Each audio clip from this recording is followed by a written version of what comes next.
အားလုံးပဲမင်္ဂလာပါ iPhone 15 Pro model တွေမှာလက်တလုံးကြုံတွေ့နေရတဲ့အပူလွန်ကဲတဲ့ပြဿနာရှိပါတယ်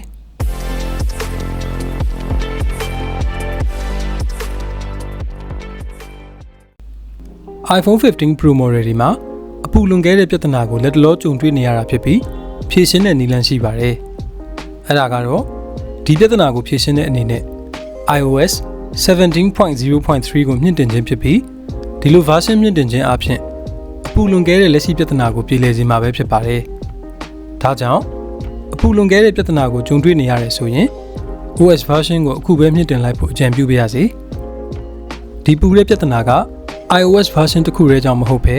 ဖုန်းထဲမှာထည့်သွင်းထားတဲ့ application တွေကြောင့်မှဖြစ်တာမို့ဒီပြဿနာကိုဖြေရှင်းဖို့အတွက်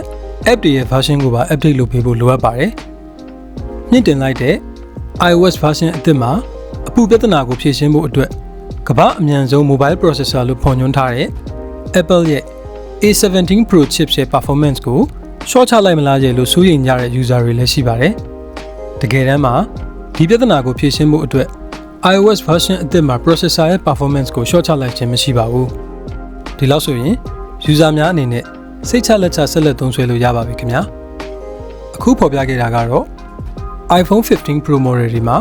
လက်တလုံးကြုံတွေ့နေရတဲ့အပူလွန်ကဲတဲ့ပြဿနာကိုဖြေရှင်းတဲ့နည်းလမ်းပဲဖြစ်ပါတယ်။အားလုံးကိုကျေးဇူးတင်ပါတယ်။ကျွန်တော်တို့ channel လေးကိုလည်း subscribe လုပ်ပေးဖို့မမေ့ပါနဲ့နော်။